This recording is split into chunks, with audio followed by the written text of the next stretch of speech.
Hey, it's Scotch Test Dummies. I'm Scott. I'm Bart. Ardbeg Anthology. Woo! I'm loving it. I'm loving it. And he put on a hat. We're going to test it. I'll call it Barthology style. I love you. Man style.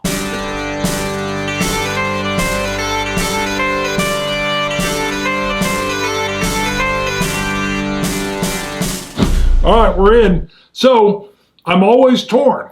Those of you that have been around the channel for a while know they call me Bartbeg or Ard Bart. I love Ardbeg, but my personal belief is that they went a little far with all these little bottlings. What? Yeah, some of the marketing got a little cray-cray. Some of the marketing. Yeah. Got a little cray-cray. But this one, though, you said cray-cray? Wow. I do like the box. We got a unicorn on here. We've got a sun-setting fire sky. Ooh, we've got the dog. Where's the dog? Yeah. The dog is on here. Was it Bobby? This is on the back, the unicorn's tail. But anyway, this is a Madeira. A lot of verbiage. Madeira finished. Ooh. Ardbeg. Really? Yeah. Okay. We like the Madeira. Okay, it's got a, yep. Hold on. Look at this. Cartoon style. 46% it's a ABV. 14-year. Yeah, 14-year-old. Nice. 750 milliliter. So this is a newer release that they're still putting out in the good old American size 750s. We love it. So nice looking package though. They've got a unicorn on the barrel head. I don't know that the marketing overtook this one. Like it has some. Right. I mean, there's still marketing involved. Sure, there is. That. Well, so I'm always torn because I love their core range. I talk about their core range a lot. I believe all you need is their core range. Yeah. That being said, Supernova. Come on. Yep. Come on. Enough of the talking. Look at that. Clear. Look at that. What are you sending out? Some kind of Morse code? We've been to Ardbeg. We've sat on their dock. We've talked to Jackie, very nice woman. I know. And I can smell it. So this smells good. Yeah. Okay. I had a little spillage come down the side. Barbecue, seaside, salt, teen, beach. Sweet, God dang. nutty. Roasted peanut. Yep. God almighty, that's good. Earthy, nutty, muddy. If you ever spill some, rub it on your hands. I've never had good luck with that. Oh, I love it. I get a lot of roasted. I don't know where my hands have been. Dirty. Wow, that is good. Ooh, yeah. Woo. I think the Madeira is coming. There's a little bit of a tangy, nutty sweetness here. Yeah, kind a little of buttery, almost like nuts simmered in a butter sauce. Ooh.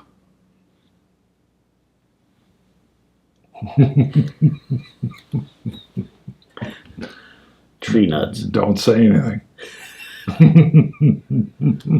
But you were getting like that maritime. You're not wrong. Seaweedy, salty.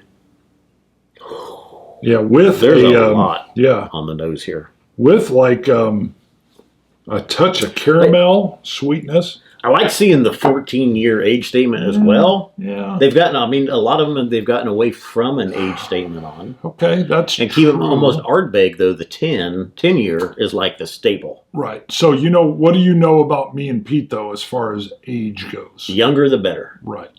Well, I like a 10-year. To me, when the peat gets older and older and they're charging more and more, the peat's more in the background. It's subtle. It can't, yeah. Right. And I don't want to pay for the subtle. I'm paying for the peat. So when I saw the 14, I was a little bit like, dang, that's going to mean two things. A little more money. And I don't think the 4 years are going to give you more bang for the buck. It's usually more subtlety for the buck. For the peat heads out there. This is a weird, a little bit more tangy, malty peat. I mean, this is like, to me, I got a smoked malt right up front instead of a campfire or an earthy mud. It was more like a malty, like your malt. You were roasting your barley, making your malted barley, and it caught on fire. Yeah, like there's a little more like bonfire pit. Yeah, yeah. Okay. True. The peat lingers as always. One of the best things about being a peat lover is the elongated peat tail. You will get peat in a distant finish. Still there. This is peat up front. It is. There's a lot of peat on this. It's maritime. It's salty. Where's the Madeira is that kind of nuttiness. I'm holding on to see how long the peat tail is tailed off. The roasted nut is kind of what lingers rather than a sootiness. Little short. It's gone now. Almost more of a charcoal smoke fire. Yeah, because all the smoke's on the forefront. Heavy smoke on the forefront. Yeah. Almost like when they turn the glass over and they do the little smoke capture thing. Oddly, I need water. we just reviewed a gin, and I'm still getting a little bit of the gin botanical notes. Is that the gin or is it in this whiskey? Yeah, I think it's in the gin. It's just moved in here, still on the palate. Hence, All right, I want to see what the water does hence here. the rinse. Got it. Hence the rinse. You can put that on a t-shirt. You want a little water? One drop. $1. So a big thing with me and Ardbeg is this love at first sip. No, that doesn't mean it's bad for me. It doesn't mean anything, but there's some where I'm like, holy crap, I've got to go get a bottle just for me right now. I'm not doing that here. Not saying it's bad, but it's not like this is driving me to the store immediately. This one is a little different. I think it's the Madeira on it. It's not really that. We like that earthy, muddy, Ardbeg peat. And this one is a little bit different. I think that Madeira has influenced this one a little bit more to that kind of almost. I almost thought Highland peat at first, almost like an Ardbeg, like just a little because heather in there. Yeah, because it's more kind of a malty peat or a. It's weird though. An oak smoke. I'll get a little bit of a raisin sweetness, which I think is probably the Madeira, but then it's smoky goodness. And then it's also like barbecue seaweed, which sounds weird. And that brine is all in there. Yet there's this tail end of like almost a hickory smoke that's spiraling in the finish. So. Yeah. But it's not the normal, when you think of Ardbeg and you think of younger, heavily peated Ardbegs, it's that earthy, muddy smoke. Peat clod in the face.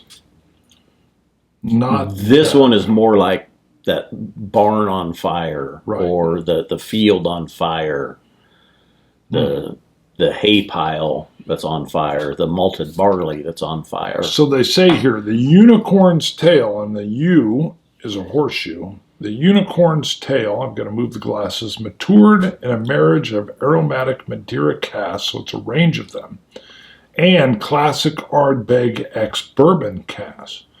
Powerful smoke and zesty notes of lime. Canter across, canter, little horse phrase there, the palate. Soft barley and burning cedarwood, exactly, lurk in the distance while menthol, clove, and camphor come together in a whimsical, smoky finish. So I think some of the menthol you're getting was not from the gin we had. True. Which is interesting because we never have gin in our deal, but we had a gin. Yeah. But yeah, you're right. And even they're saying it's more of like a hickory, wood or whatever smoke instead of that earthy, muddy,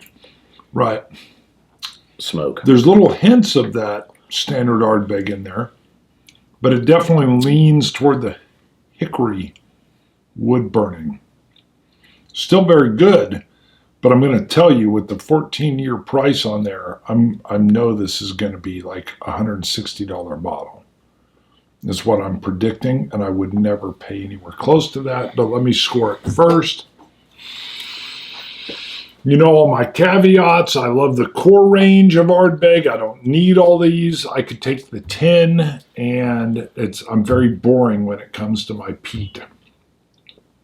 That being said, I'm enjoying this, but it's nothing crazy over the top. I'm going to bring it just 89. It's not. I mean, That's where I'm at with it. Okay. 89. 89. Yeah. It's good. It's a little bit different Ardbeg smoke, which they call out. Oddly, it had to be from the Madeira casks, I would imagine. Adding in the sweetness that we get from a hickory, maybe. But it's not like there's not like an Oloroso or a Pedro Jimenez where you're getting this darker fruits and other stuff that's coming in with it. It's more of a sweetness that's imparted. I don't know why I said it that way. Yeah. So. What's the damage? 130. A little bit less, but that's probably because of the 46%. I think it was one of the cask strength. So less than the 160 I thought it was going to be at. But you said 130? 130. That is, to me, as an Ardbeg lover, that is the problem. I would buy the 10 over this. I would buy all the different, I don't know. So that's the problem for me. When I'm thinking peat, this isn't quite that in-your-face peat. And I think it's going to scare away the non-peaters wouldn't enjoy this. Just me. What do you think? Maybe? I think it's too much peat for a non-peater. Well, yeah. Yeah. But I think those looking for the traditional Ardbeg peat are going to be turned off a little bit, maybe. I do want to come back to the alliteration of that sentence. It's too much peat for a non-peater. So I'm with you. I get what you're saying. Right. I'm smelling what you're selling. Right. I'm with you. I mean, everything here is nice. It smells good. I get the peat twinge to it. A little bit touch of iodine is in there, but not so much. Okay, so based on that's fine. This conversation of the last 2 minutes, I would have to tell people they probably don't want to buy it. It's probably not worth it because your traditional Ardbeg is different than your traditional Ardbegs. It's a little bit different. The peat is a little bit different on this one, but the Madeira isn't necessarily grabbing you like an Oloroso or a Pedro Jimenez that just would make it gorgeous. If I was breaking it down, it's unique. It is it's different. If I was to break it down as simple as I could, I would say it's a sweet peat. The Madeira has made it sweet to me. A sweet nutty peat with an Ardbeg twinge. I mean, I don't think I'd be able to pick Ardbeg if somebody gave it to me blind. I wouldn't say, oh, that's definitely Ardbeg. Yeah, I think so too. Because the sweetness in that hickory throws me off.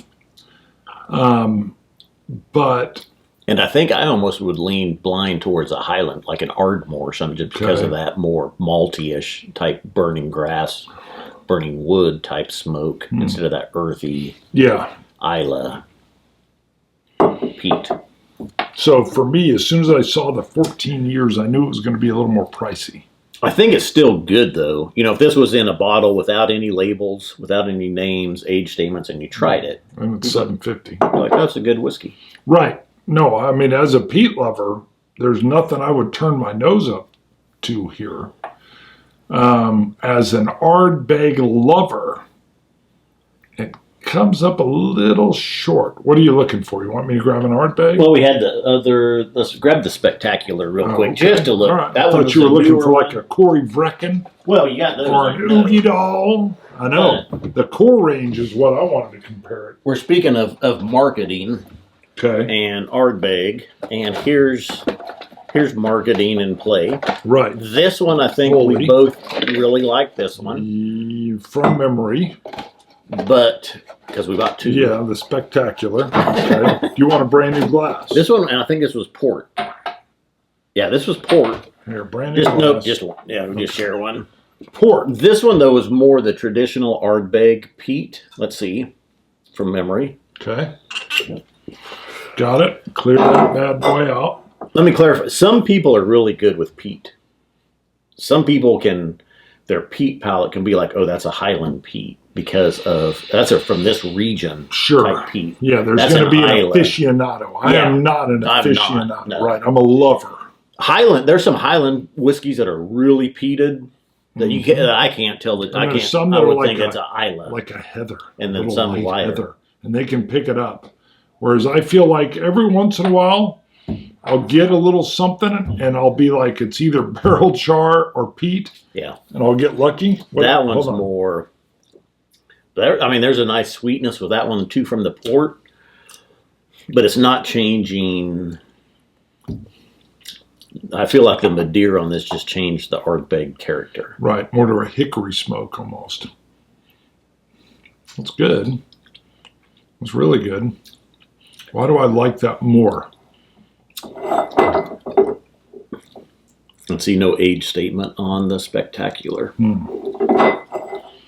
It's an interesting game. It smells a little more iodine. I don't know that one's necessarily an earthy peat that you expect from an Ardbeg. It's not really. I think the Madeira just kind of changed the DNA of this one a little bit. Oh God, he's going for another one. No, you know what would I grab? This is how well you know me. Ardbeg 10. Yeah, you bastard. You're too damn good. So the 10 is there. I've got to compare it to what I always claim, which is just give me the 10. You know, it was asked if, you know, all these, the other YouTubers, the whiskey tubers, like if you were on a desert island and you only have 10, Ardbeg 10, they're like, shut up, you're boring. You're boring. They're like, you can get that. I'm like, yeah, but that's what I would want. All right, you got to tell me what you're getting there before I even try it. I will always have an Ardbeg 10 on the shelf, and I'm always going to it. Good old Ardbeg ex-bourbon. Now check the nose though. The nose isn't nearly as dense as these. It's almost like, it's like what? And I'm not even getting hit with a heavy peat. But the problem is when you go into comparing peats against peats, the peat will slide away. All right. So to me, this feels like the most subtle of the bunch.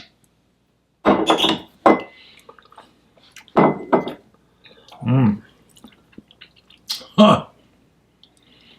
Yeah, there it is, though. Okay.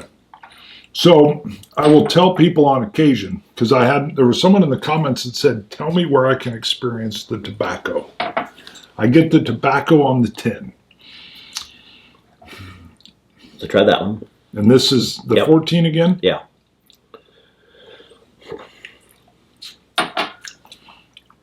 It's still got the peat punch, if not a little bit more. Yeah. It's good. Both 46%.